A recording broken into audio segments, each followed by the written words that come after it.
The old farmhouse stood nestled amidst a sea of swaying cornfields. The porch creaked with age, the paint peeled like sunburned skin. But within its weathered walls lived a warmth that defied the passage of time.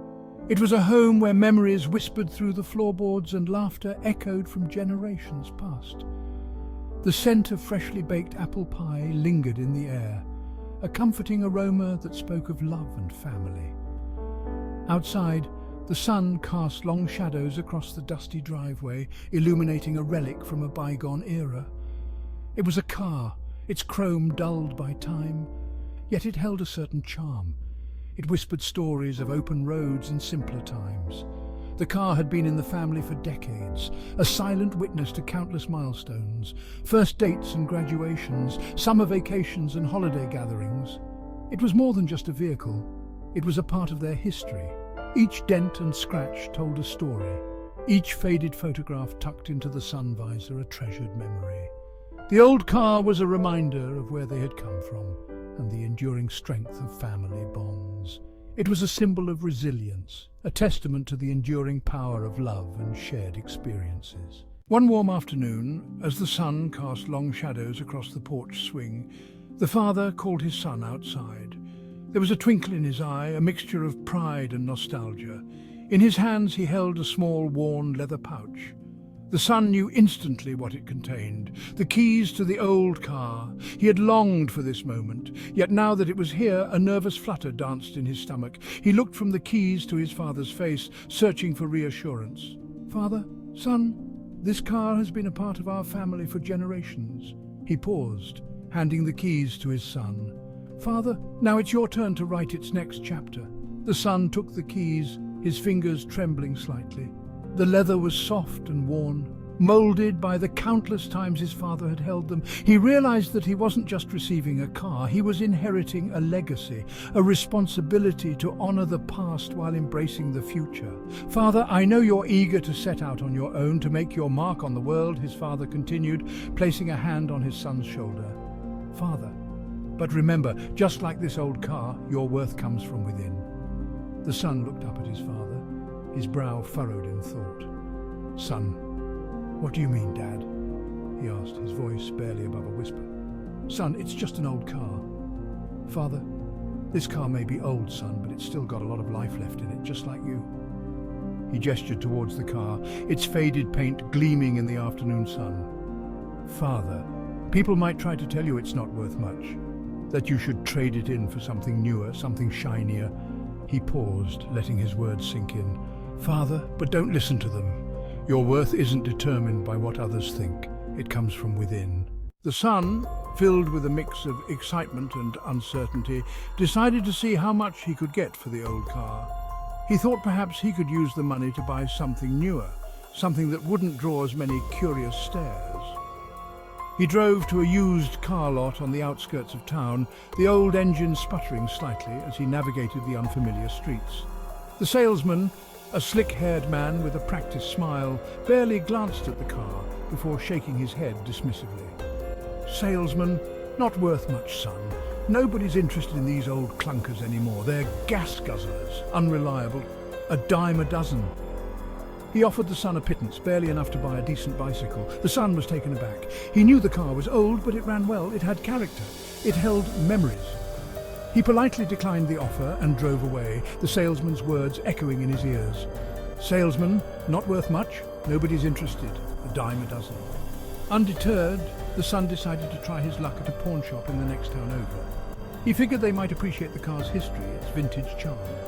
The pawnbroker, a gruff man with a bushy moustache, examined the car with a critical eye. He ran his fingers along the faded paint, peered under the hood, and even kicked the tires for good measure.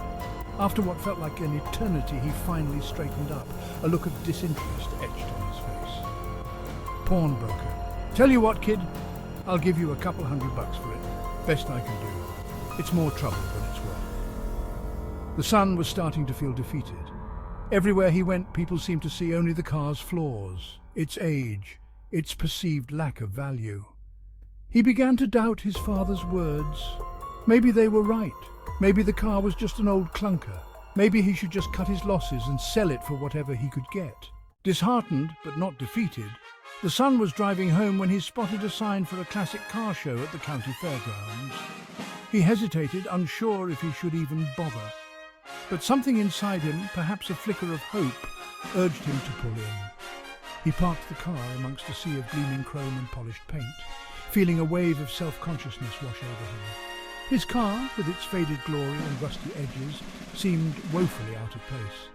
He was about to turn and leave when an elderly gentleman approached him, his eyes twinkling with admiration. "Now that's what I call a classic," the man said, his voice filled with genuine enthusiasm. He ran his hand along the car's hood, a look of reverence on his face. "What year is she?" The son, caught off guard by the man's unexpected appreciation, mumbled the year the car was made. He couldn't remember the last time someone had shown such genuine interest in the old vehicle. The man proceeded to tell him all about the car's history, its unique features, its significance in automotive history. The son listened intently, his heart swelling with a newfound sense of pride. Soon a small crowd had gathered around the car, drawn in by the elderly gentleman's infectious enthusiasm. They peppered the son with questions, marvelling at the car's craftsmanship and timeless design. He found himself recounting stories of his family's history with the car, each tale adding to its allure. For the first time, he truly understood what his father meant. The car's worth wasn't about its monetary value or its perceived flaws. It was about its history, its character, the memories it held. It was about the connections it forged, the shared admiration it inspired. The son spent the rest of the day at the car show, surrounded by fellow enthusiasts who appreciated the old car for what it was, a piece of automotive history, a symbol of a bygone era, a testament to the enduring power of craftsmanship and design. He received several generous offers for the car, but he politely declined them all. He realized that some things are priceless, their value immeasurable in dollars and cents. The old car, once a source of uncertainty and self-doubt, had become a symbol of his own unique worth. As the sun began its slow descent, casting long shadows across the fairgrounds, the son made his way home, his heart filled with a newfound understanding. He finally grasped the true meaning of his father's words. The old car, with its faded glory and timeless design, was a reflection of himself. It might not have been the shiniest or the newest, but it possessed a unique charm, a history, a story to tell. And so did he. He realized that his worth, just like the car's, wasn't determined by external factors, by the opinions of others or by societal standards. It came from within, from his character, his values, his experiences, his dreams. He had spent so much time focusing on the car's perceived flaws, on what others thought of it, that he had failed to see its true value.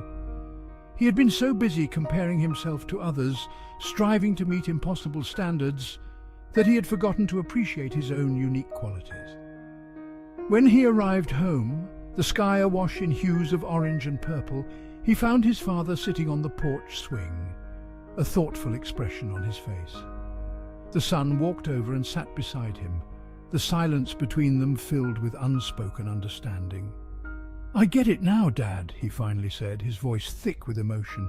"The car, it's not about the money or what other people think. It's about its history, its character, its story." He paused, looking at his father with newfound clarity. "And I guess I'm kind of like that too." The father smiled, a warm and knowing look in his eyes. He placed a hand on his son's shoulder, a silent gesture of pride and reassurance. "That's right, son," he said softly. "You're more than just your appearance, more than what others perceive you to be. You have your own unique story to tell, your own journey to take. And just like that old car, you're capable of going further than you ever imagined." They sat in comfortable silence for a while, watching the fireflies begin to twinkle in the gathering darkness. The son reflected on the events of the day, the dismissive words of the salesman and the pawnbroker, the genuine admiration of the car enthusiasts at the show. He realized that the world was filled with people who would try to define him, to put a price on his worth. But it was up to him to decide what truly mattered.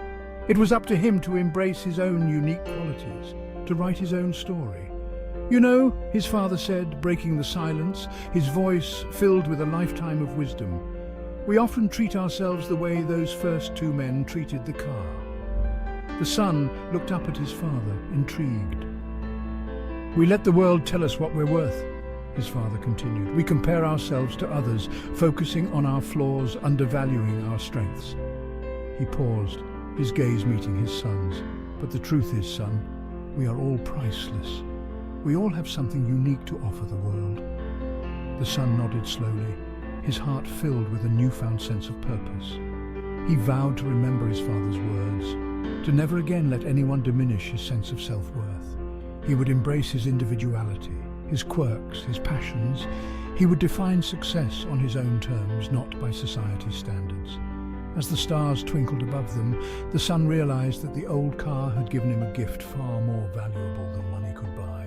It had taught him a timeless lesson about self-worth, about the importance of staying true to himself, about the enduring power of family and the stories we pass down through generations. It was a lesson he would carry with him always, a reminder that his worth, like the old cars, was immeasurable, timeless, and uniquely his own.